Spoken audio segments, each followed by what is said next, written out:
Добрый день. Собираемся, вот минуточка, собственно, настала. Мы рады всех приветствовать, кто подключился. Думаю, что сейчас подключится. Я счастлива представить всем доклад и, прежде всего, докладчика Екатерину Опарину. Человек очень не чужой нам. И я очень рада, что Катя теперь у нас в качестве ключевого докладчика выступает здесь. Пожалуйста, Катя. Спасибо большое, Наталья, спасибо большое за приглашение. Я прям очень рада тут быть, как будто я правда в гости приехала, столько знакомых лиц, я так всегда рада видеть. Даже тех, у кого я вижу только имя и не вижу самих людей. Я закончила вышку дважды для тех, кто со мной не знаком, бакалавриат экономики и магистратура государственного муниципального управления. Сейчас я работаю постдоком в Лондонской школе экономики, занимаюсь экономикой счастья. И туда я попала после того, как закончила PhD в университете Сарая. Сегодня я буду говорить про математику счастья. Презентация у меня на английском, поэтому я сейчас переключусь на английский. Пожалуйста, если будут возникать какие-то вопросы по ходу, в любое время, пожалуйста, задавайте их. Я буду рада, если я буду не единственная, кто будет говорить, и мы превратим это немножечко в обсуждение, будет очень приятно. Ну, а если нет, тогда мы это обсудим после того, как. I'm going to talk about the economics of happiness, or about I do study happiness, and so more formally, what I study is individual subjective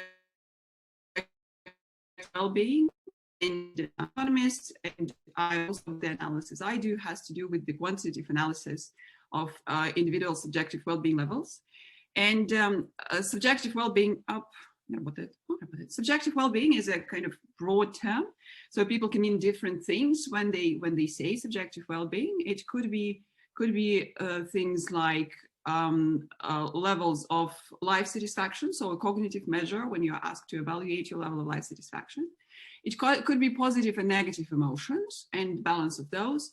It could be things like eudaimonia, is your life worthwhile living, and so on and so forth. And this is a huge interdisciplinary field. And though I'm coming from economics, it's really difficult to do economics of happiness and not to do other fields in happiness. So I'll try to give kind of a broad map of how the field operates and what people are currently interested in within this field. And to start off, most of the well-being studies rely on survey data. So how we measure happiness, we ask people, are you happy? And this is an example of a question that is asked. So I want you just to take a minute and to think, what answer would you have given if you were asked these questions? Please imagine a ladder with steps numbered from 0 at the bottom, 10 at the top. I have a picture here. And the top is the best possible life. The bottom is the worst possible life. And you want to locate yourself somewhere. On which step of the ladder do you feel you personally stand at the present time? So if you take a second to think about that. And just to give you an idea, this is not really a new field. As you can see, this scale was suggested in 1965. This is called Cantrell ladder, which is coincidentally also the date of the lovely citation of the Rolling Stones in my top right corner. And people measure well-being that long with these sort of questions. So people would be every year, every couple of years, large surveys would select a representative group of people from the population, ask them this question, then repeat it next time. Could be different people every wave, could be the same people, so that we can follow their life satisfaction throughout their life. And just to give you an idea of what we can, what we can learn from these answers, average life satisfaction on this scale in Russia in 2020 is 5.5. So you can more or less understand where you're located compared to the average.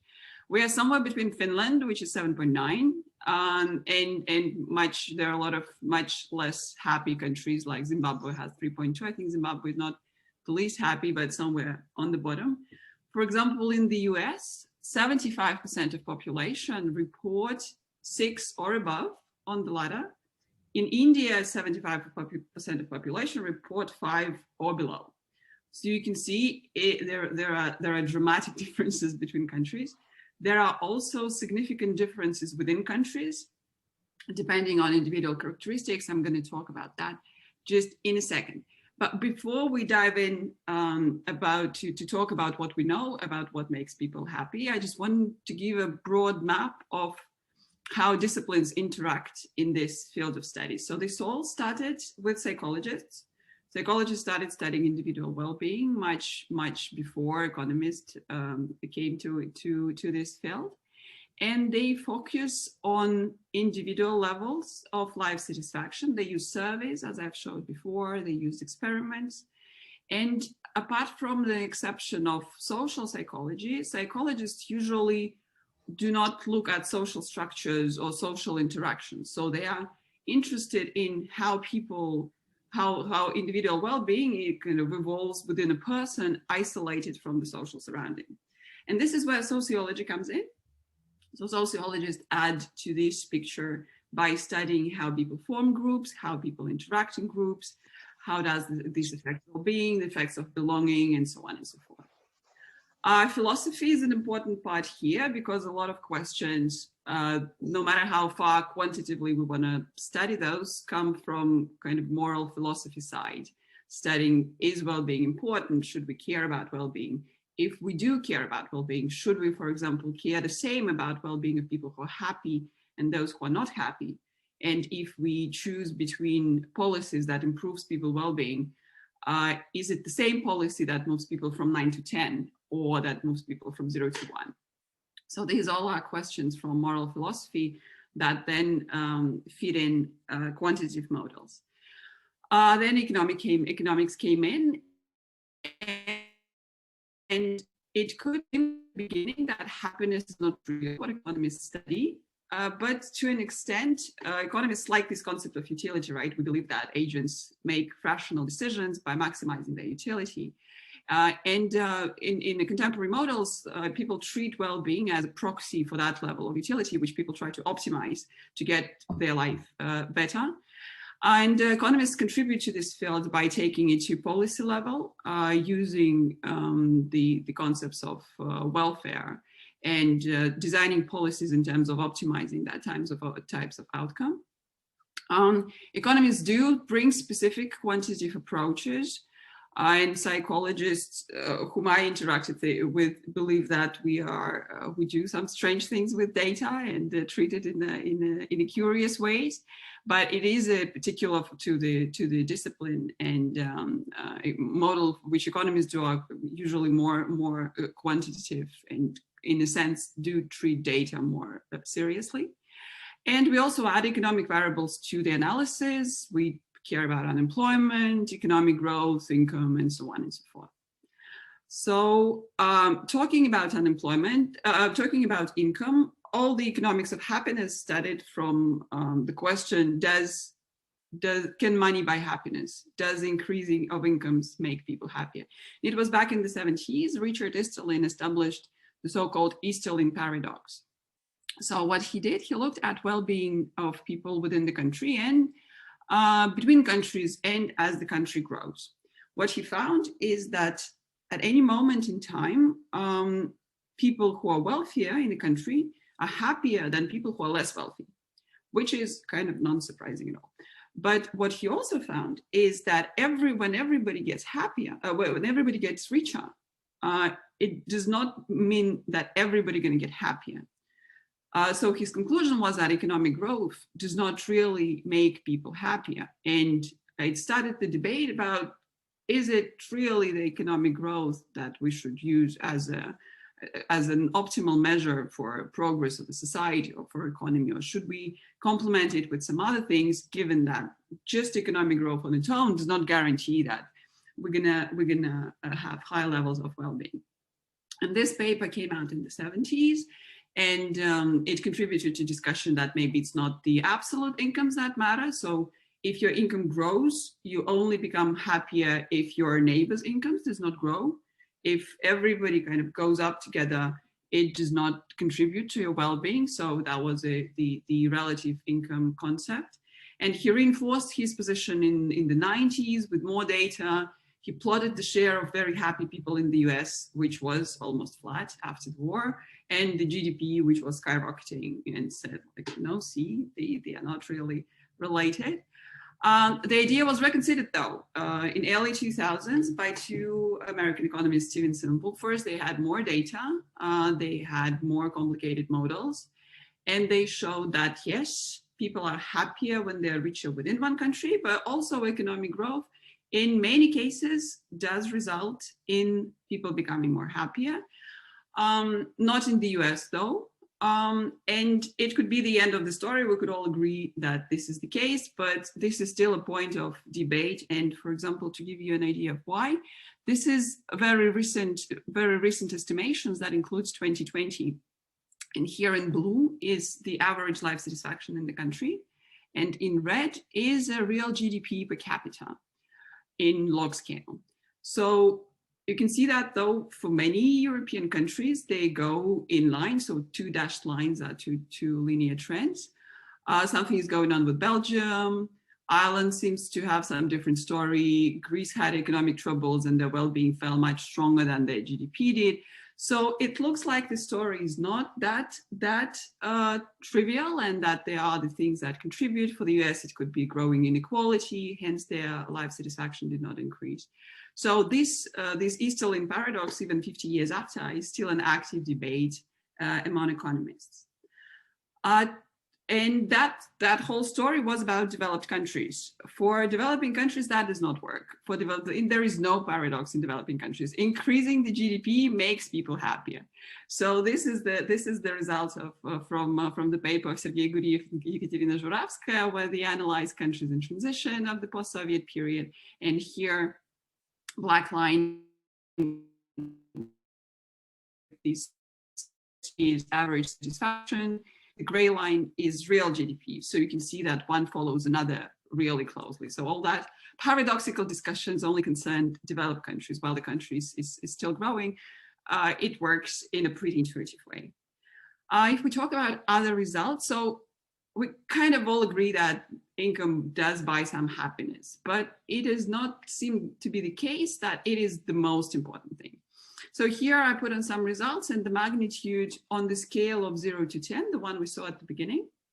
So the most important thing, following multiple studies, is health, both physical health and mental health. Healthy people are happy.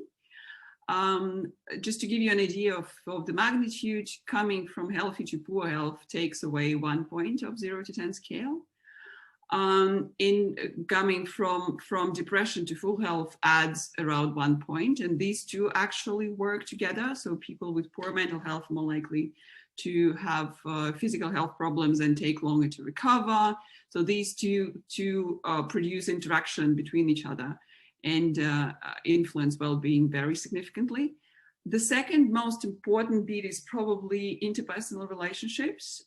People are happier when they're not lonely. Lonely people are very unhappy. And in large studies, the usual dummy, so there are studies that would look at the number of friends or amount of time you spend interacting, but the standard control for interpersonal relationships is a marital status. So going from single to married adds a kind of a half of a point. From partner to separated takes away this half of a point. As you can see, the effects are not necessarily symmetric. There are also gender differences. For example, after separation, men seem to suffer more than women. Another thing about this type of events, people do adapt. So if you look at a profile of people getting married, their life satisfaction increases till marriage, and then it kind of goes down. Maybe not to the original level. So they got initially excited. They had this anticipation, then they got married, and then they're like, okay, that's my normal now. So and it goes down. If not to a set point, to the same luckily happens not only to good events, the same happens to divorce, the same happens to disability. People do adapt to disability when they learn to live with it. So their satisfaction levels go up again. Things that people do not adapt to is unemployment. Unemployment is horrible for life satisfaction, and it is really bad even when we control for income. So the effect is more than just the effect of losing income. It's also the effect of losing social contact, status, and so on and so forth.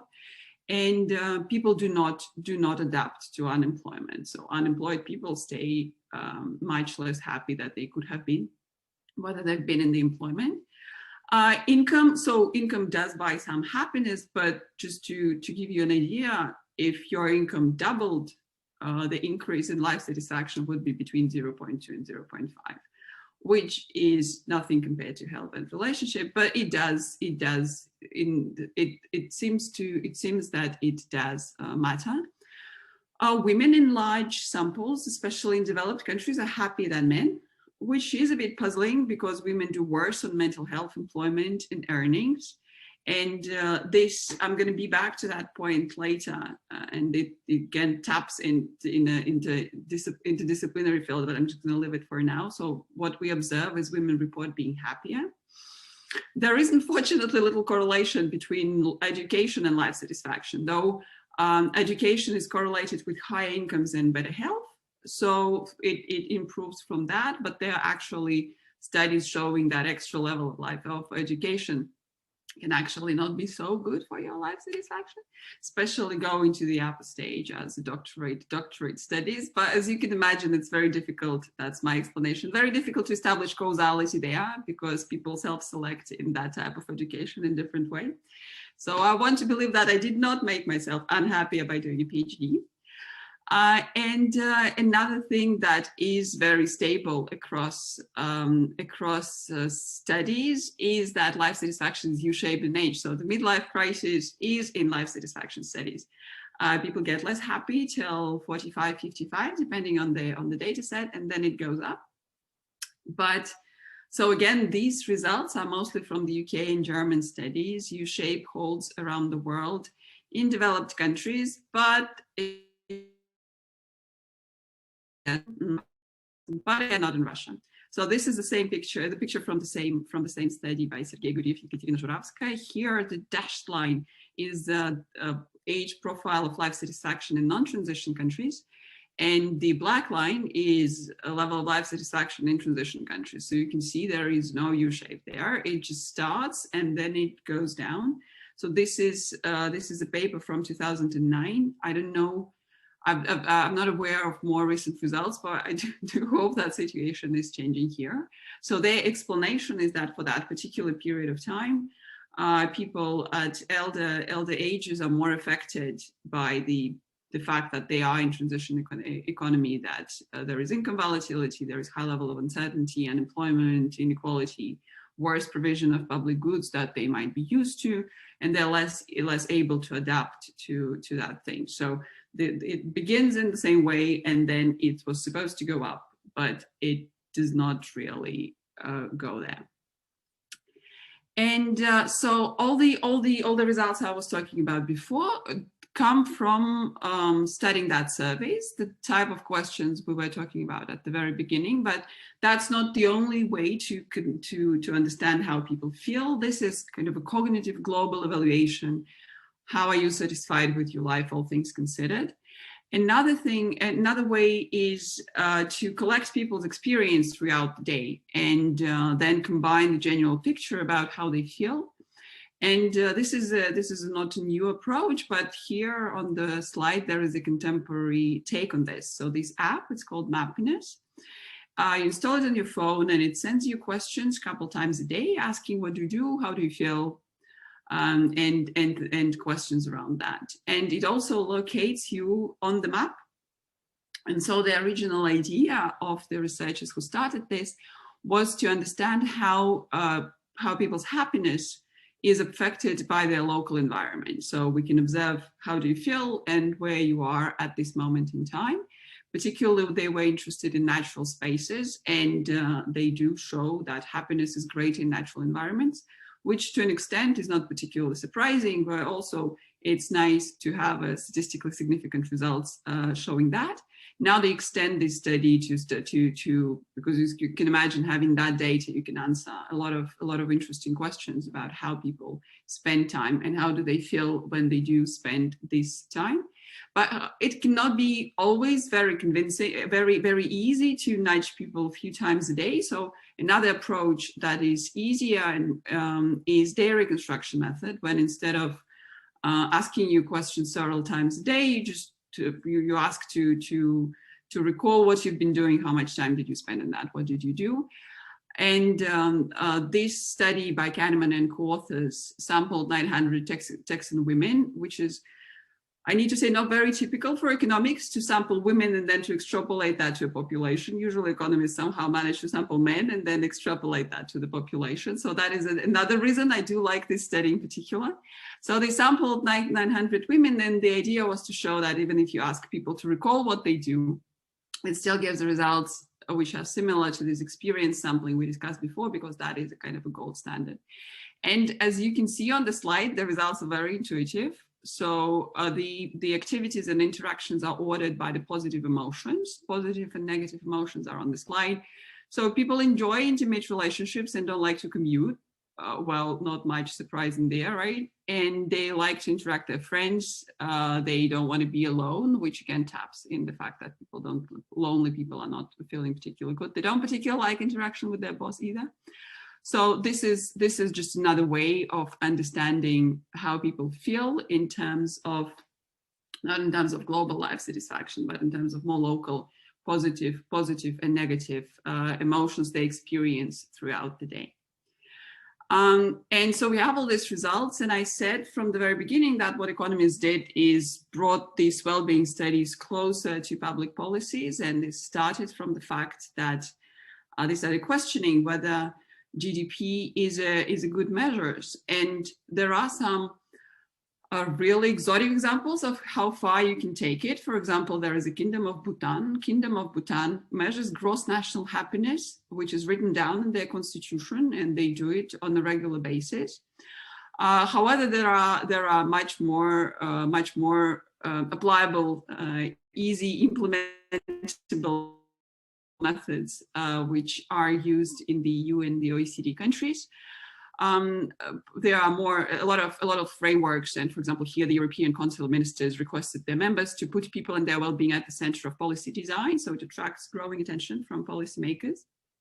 There are multiple countries that introduce well-being frameworks, Scotland and Iceland, for example, here on the slide, that look at how well-being can be incorporated, used in evaluating policies.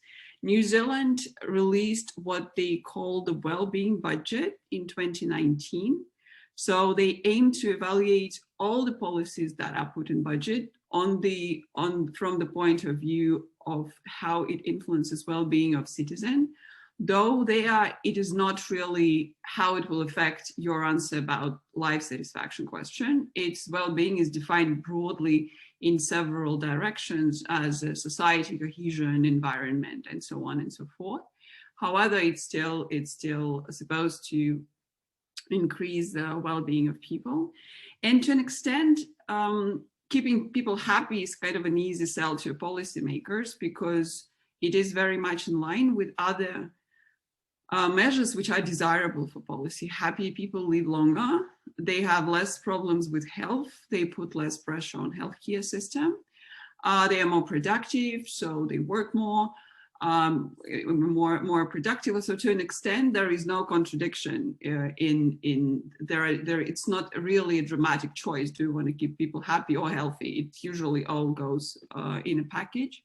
And another argument is that happy people are more likely to keep the current government in office. There is a quite recent strand of literature looking at the relationship of happiness and voting. Here I quoted a paper by George Ward who says, good times keep governments in office, misery throws them out. So happy people are more likely to vote for an incumbent government, which also kind of makes a lot of sense. But now we have models showing that.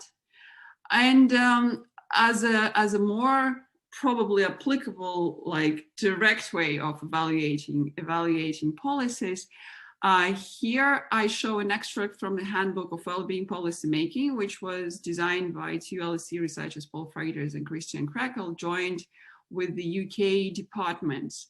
So remember, we were looking at that ladder 0 to 10, and so let's think about 1 unit of life satisfaction on this ladder for one person for 1 year. So that unit is a well-being. So if some policy result, if the policy effect on you is your life satisfaction increased by 1 point for 1 year on this scale, you gained 1 well-being. And all these policies, which are on the right part of the slide, they all have evaluations saying how much they affected well-being of people who are involved or participated in other ways. We also know how much they cost. So here are what is represented on the slide is how much does it cost to gain one well-being for one person for 1 year within this policy. So this is a type of cost benefit analysis when instead of just comparing costs and benefits, you evaluate the cost of well-being improvement that you produce by this policy. And you can, for example, see that improving air pollution, which is here, is relatively cheap compared to holding the Olympics, which is here, which is not in a sense contradictory. Or for example, by relocating, so Housing First is a program that provided housing for homeless people. Probably to an extent, this is similar to the idea of quality adjusted life years that is used for health evaluation, but it looks more broadly at well-being. Probably the policy I want to make to pay a little more attention to is this in the bottom, because it's negative, which I guess might look confusing, at least it did to me. This is improved access to psychological therapies program. So this program provides people with ill mental health with psychological therapy for free. And it is negative because it actually pays for itself. So when the program was evaluated, and actually before the program was implemented, that was used as an argument to implement this program. The calculations show that if people with ill mental health, mostly those are people with anxiety and depression disorders, if they're provided with psychological therapies and they get better, then they stay unemployed less, so they consume less social benefits, they put less pressure on healthcare system. And it is not that expensive to provide talking therapies to people. So as a result, this program has a negative cost per well-being, just because it actually, the cost of the program is negative. It brings to the budget more than it is spent on it. And obviously very relevant, COVID, who didn't do any work with COVID, and in that extent, well-being and mental health took a center stage, because lockdowns clearly do not influence people in a very good way. So there are a lot of studies about how pandemic affects well-being. And there are a lot of results which people would expect. For example, increase in existing inequalities, people with existing mental health difficulties getting worse. There are unequal effects in terms of time spent and well-being effects between men and women.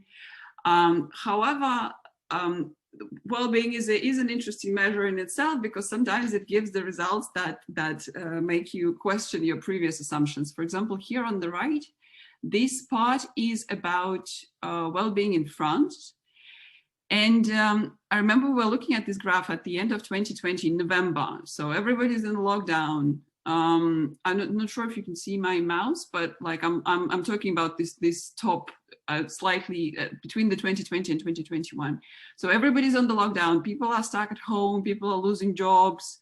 At risk of getting unemployment, and the French are just getting happier and happier on the scale from 0 to 10. And it was very puzzling, and people started investigating what's going on, because we thought that lockdowns are bad. But it looks like lockdowns are bad to an extent, but also you stop commuting, you spend more time with your family, you are in a less stressful home office compared to and it actually does work. So a lot of people, and people on average, it's not just a particular group, but it's a representative sample of people who are just getting happier. So there are good things about that, which otherwise we would have missed. However, with the second lockdown, as you can see, people got tired and it plummeted and actually went below 2016 levels.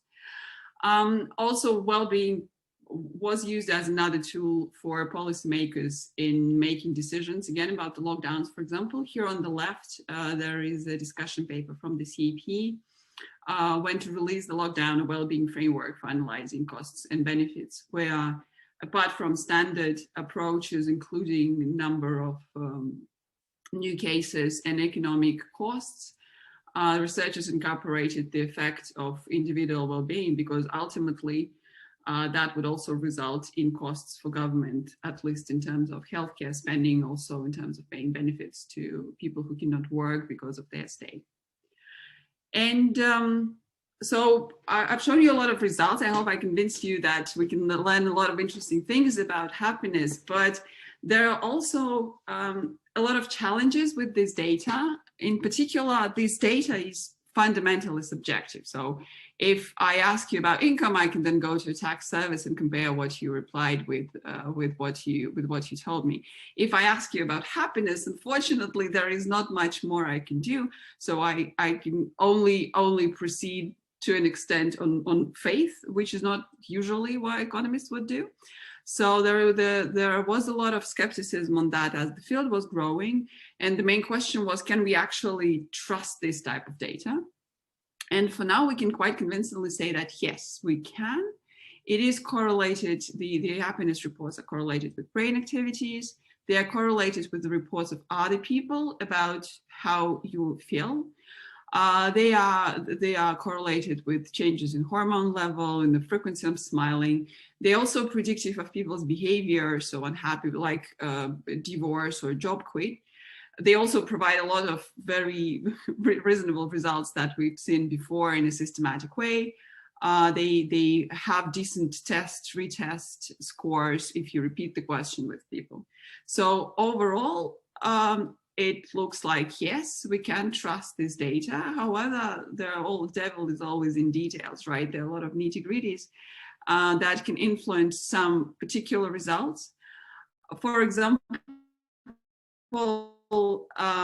one of those is that answering life satisfaction question is actually not a very easy cognitive task, right? So when I showed you that ladder, you probably thought about, oh, how I feel, what do I mean by this, the best life and the worst life?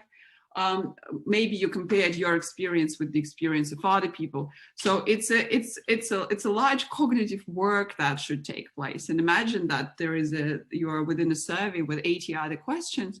So it's unclear how much cognitive effort you are willing to spend. And humans are kind of known for looking shortcuts when they can make it easier for themselves. So this led to a conclusion, which was tested experimentally, that people might use, by answering this question, people might use information that is easy acceptable, that all this cognitive process, but it is only mildly relevant. And that's the reason of this nostalgic picture on the right. There was an experiment when people reported higher level of global life satisfaction with life overall after their favorite team won the game, which is not necessarily supposed to contribute with your global life satisfaction unless you're really a fan. And we can think of these effects of external factors as an error, so as life satisfaction being measured with error. And some of these effects can be eliminated very practically. For example, people are known to be prone to social desirability bias. If I don't feel that it is socially desirable to be unhappy, I'm not going to turn into you. I'm unhappy. I'm going to say, oh, okay, don't worry. So to avoid that, people are doing self-completion modules. So interviewer would ask you other questions, and then just going to leave you with the paper and your pen, and you're just going to tick the box. Nobody going to see it. Question order seems to matter. There was that experiment where teenagers were asked about how many dates they had, and then their life satisfaction, and then the questions were reversed in order. And they were first asked about life satisfaction and then about dates they had. And in the first case, as you can imagine, dates were much more important for life satisfaction, just because you prompted people to think, okay, dates, then life satisfaction. What do I remember? Dates. Let's think about that. And in that case, contemporary surveys are designed so that first you don't change the question order, which sometimes can be funny because these questions come from the 70s. So basically, if you made a bad decision in the 70s, you are stuck with it now. And people try not to put exactly questions that can prompt you to think about some particular aspect of your life before. However, there are many other effects that cannot be eliminated in that very practical way. And we have a paper with my supervisor when we try to control for the presence of this error by using as an instrument questions which are also related to life satisfaction, but are not prone to this particular type of error. For example, they are more narrow, they cover shorter time span, they cover not the global life satisfaction, but a smaller aspect. And we show that the error like that does exist in the data, but most of the results hold. Health and interpersonal relationships stay the most important drivers in the models where, as a dependent variable, we use this hypothetical life satisfaction answer, which you would have given if you actually sat and thought it through and did all the cognitive work you were supposed to. One interesting result that we find, though, is that effect that women are happier than men disappears. So, and we were kind of puzzled, but then we talked to social psychologists who were not puzzled at all. And for them, it was an absolutely easy gain. So sure, people do use social norms as a shortcut. And according to traditional gender norms, women are more often expected to be cheerful, happy, and not creating trouble by being too upset. So if you just prompted women with that questions, it is not surprising that they would over-report being happy more than men do. So to an extent, this is another example of how you really cannot do economics of happiness without doing something else of happiness, because the moment you get the result, you just go to people who studied it for longer than you, whether that would be psychologists or sociologists. And they probably did not get this as a result of large quantitative models, but they have experiments or interviews or focus groups or other type of work showing that this was explain the results.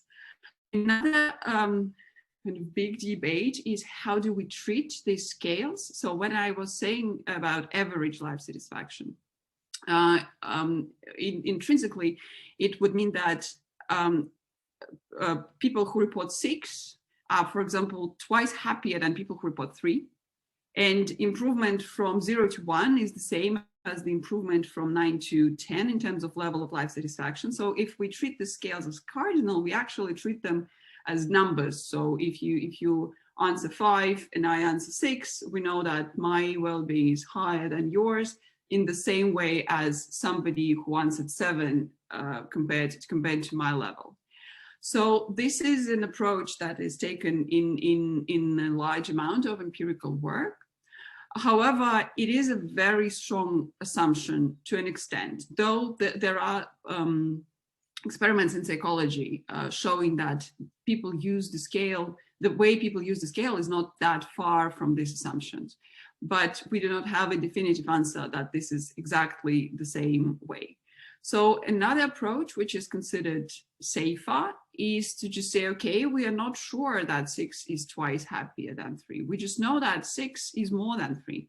4 is more than 3, 5 is more than 4, but we don't know how exactly. So it's just the groups of people who are ordered in some particular way, but we do not say that people who report 6 are twice happier than people who report 3.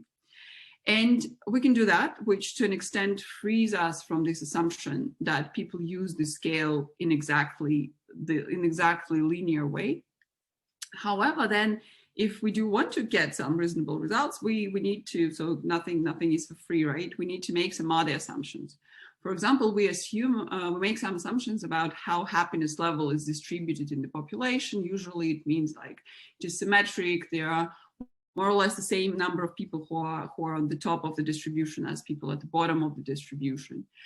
And this approach was considered quite safe for a long time. And it's not only economists who do that. So, for example, reported levels of pain or trust or school grades are to an extent the same type of data, because when students go from 3 to 4 as their mark, it does not necessarily mean that the level of improvement is exactly the same as from 4 to 5. These are, to an extent, in many cases, can be treated as just ordered categories.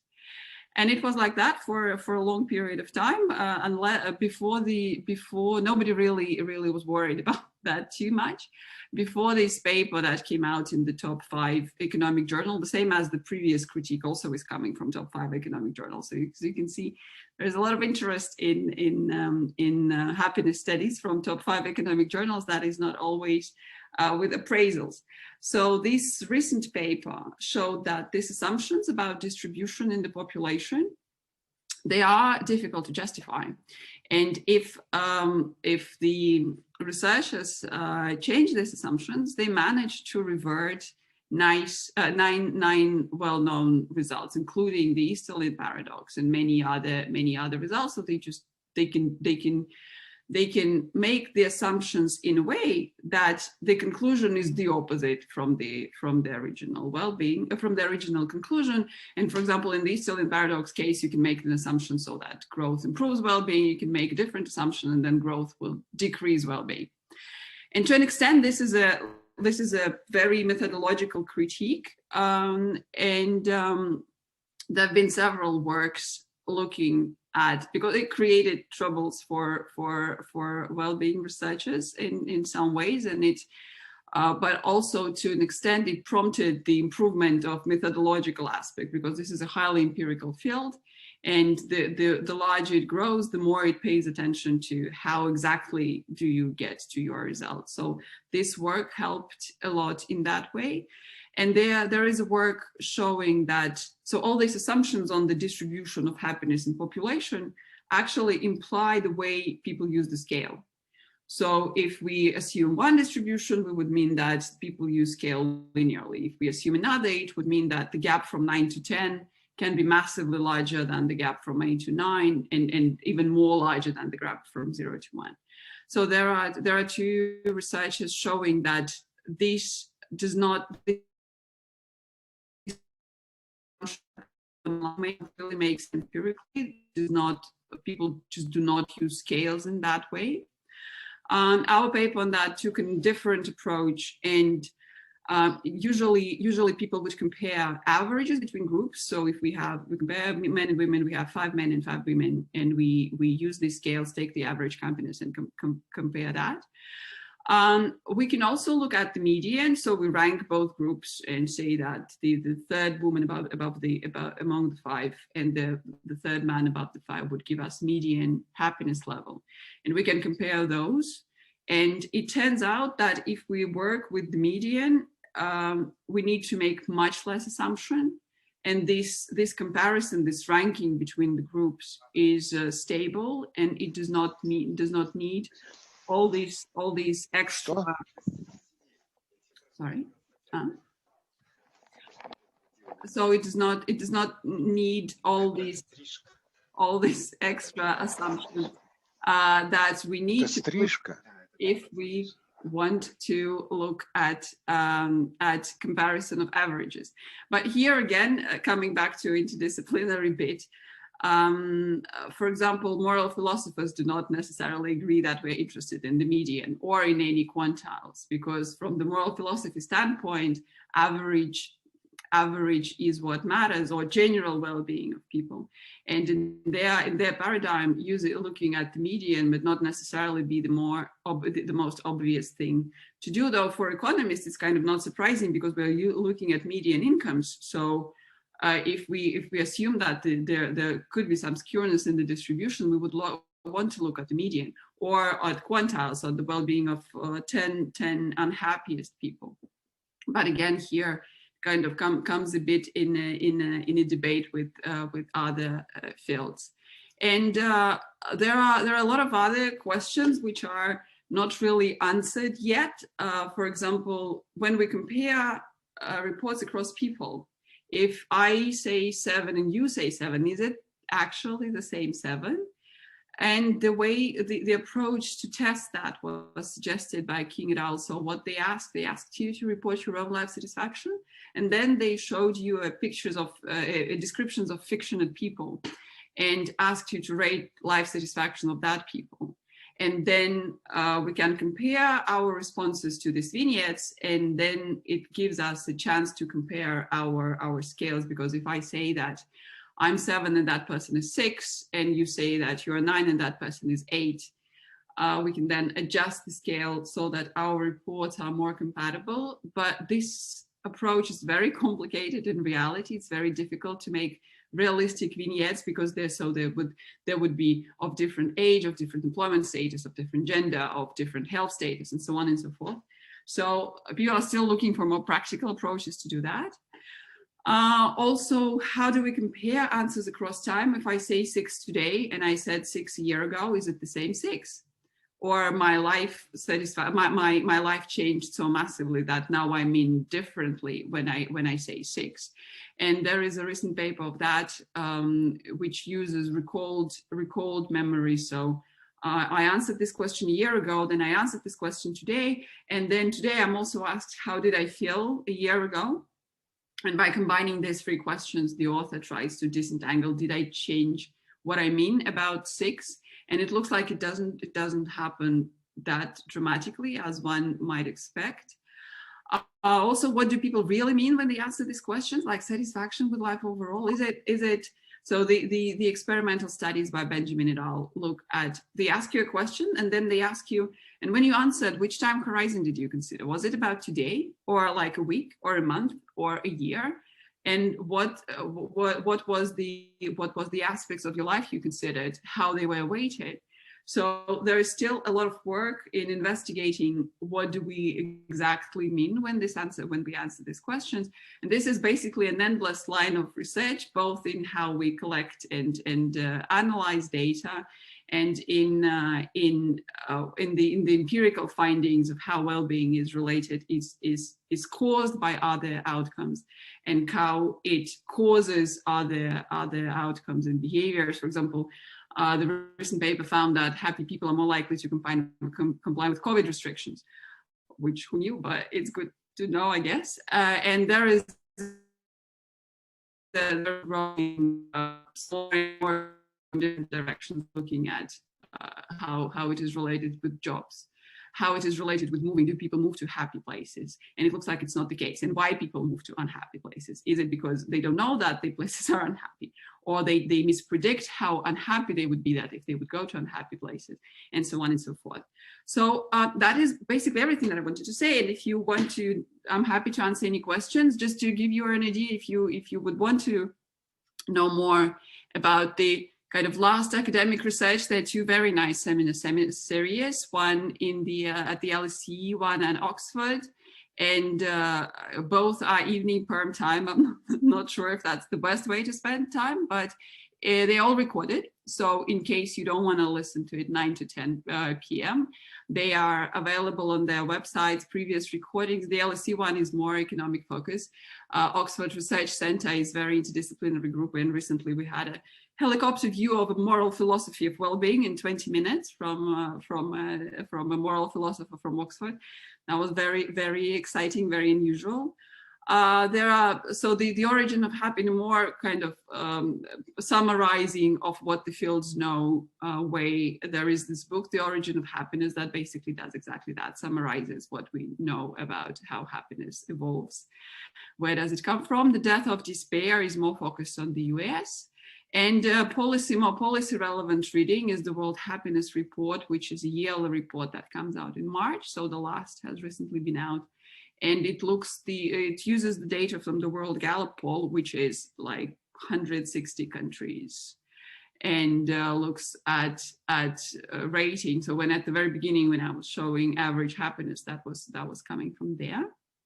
And yeah, I'm happy to answer any questions. Катя, спасибо большое. Очень интересно исследование, и то, что вы собрали все исследования, которые есть. Может быть, если вы отключите презентацию, мы тогда будем друг друга видеть. Коллеги, пожалуйста, вопросы. Спасибо. Мария Анатольевна, пожалуйста. Да, можно у меня вопрос? Катя, спасибо огромное. Прямо такой helicopter-view, вы правильно сказали. За 40 минут можно все узнать о happiness.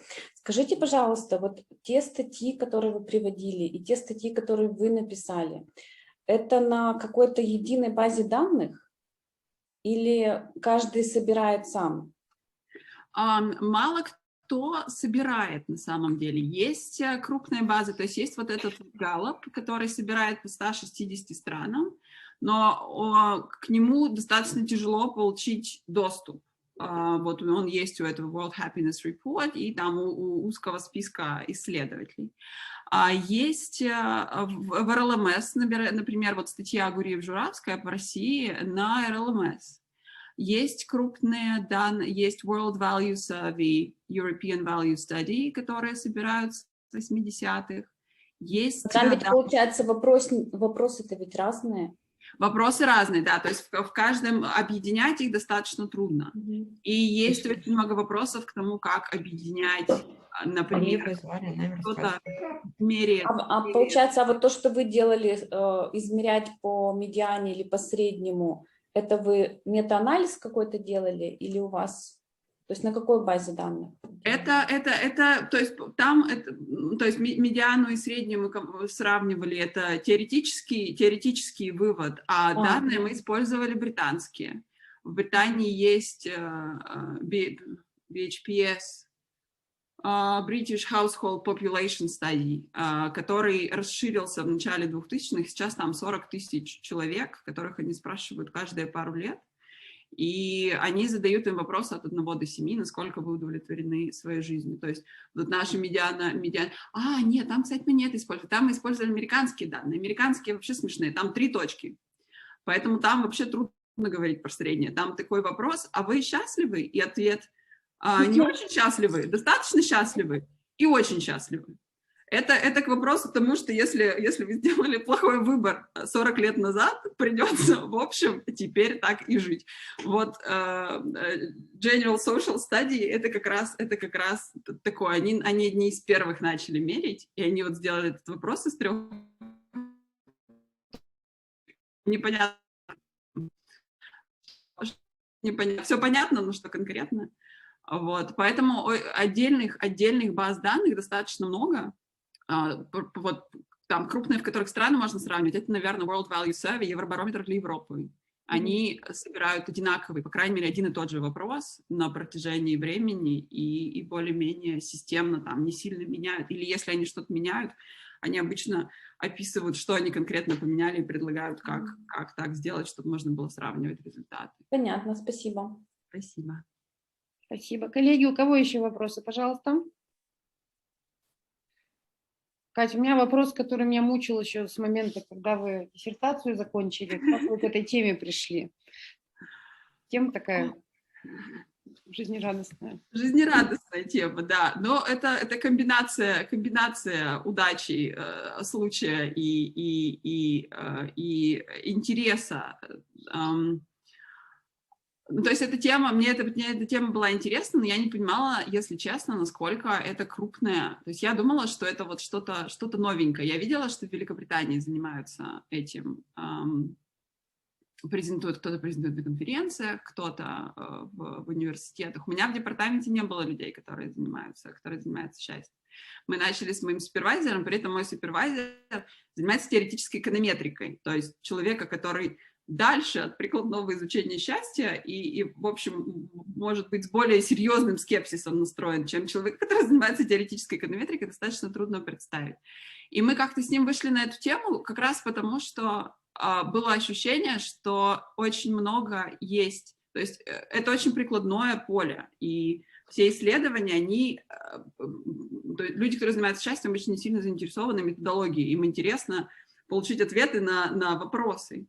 И нам как раз показалось, что, поскольку поле растет, привлекает больше внимания, привлекает больше внимания к методологии, это такое интересное сочетание, когда можно заниматься методологией и получать интересные ответы на интересные вопросы в тот же момент.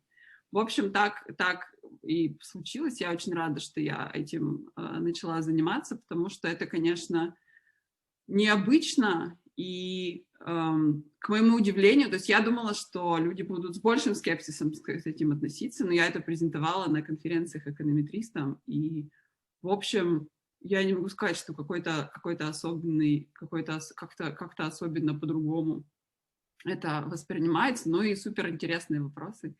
Даже интереснее заниматься суперинтересными вопросами. Понятно. Спасибо. Коллеги, есть еще? Да, Ирина Николаевна? Да, тоже. Я просто хотела... Катя, очень здорово, очень приятно вас слушать. Прям огромное удовольствие. Вот у вас там сзади висит картинка афиши мюзики Атерна. У нас с Димой Потаповым есть исследование на данных 2013 года «Happiness and the City», где мы показываем причинно-следственную связь, что городская среда влияет на уровень счастья жителей через разные драйверы, и там культура является одним из таких драйверов. Это я к тому, к истории о том, как сильно контекст, в котором находится в этот момент опрашиваемый человек, вот то, о чем вы говорили, как сильно контекст определяет эти драйверы. То есть, ну, время было такое, город был такой, да, город этим жил, и это сильно повлияло. И мы до сих пор, когда говорим про счастье пермяков, мы говорим, вот смотрите, когда были какие-то ярко выраженные события и повестка вокруг людей, то как бы можно было выявить драйверы более четко, контролируя на все остальное. Вот, мне кажется, что, ну, в этом смысле просто можно тоже посмотреть, как мы это делаем, потому что мы как раз пытаемся посмотреть причинно-следственную связь и через инструменты в том числе смотрим, как, ну, как бы убедиться в том, что она такая в этом направлении. Да, спасибо большое. Я ведь да, читала это исследование, я же работала в вышке, когда это исследование, а потом как-то у меня совершенно не сложились точки. Да, спасибо большое, это совершенно точно. И belonging, и то, что и в едином порыве, и то, что, да, я когда украшала, в общем, квартиру и думала, что повесить на стену, у меня не было вопроса, я повесила афиши, у меня их три по квартире, и даже, в общем, столько лет спустя это совершенно, вот чтобы чувствовать себя как дома, мне хочется иметь что-то, что, это, конечно, супер важно. Да, спасибо. Читаю, как у меня не соединились. Спасибо. Коллеги, у кого еще Я вопрос? хотела в продолжении к комментарию Ирины Шафранской сказать спасибо большое. Действительно, очень интересно, потрясающий доклад, Катя. Было захлеб слушала, поскольку вот этой темой совместно занимались 5-7 лет назад, знакомые фамилии авторов. Просто вопросы не предполагает сам доклад, но он был потрясающий. Спасибо. Спасибо большое, спасибо большое. Коллеги, еще есть желающие спросить, поделиться мнением?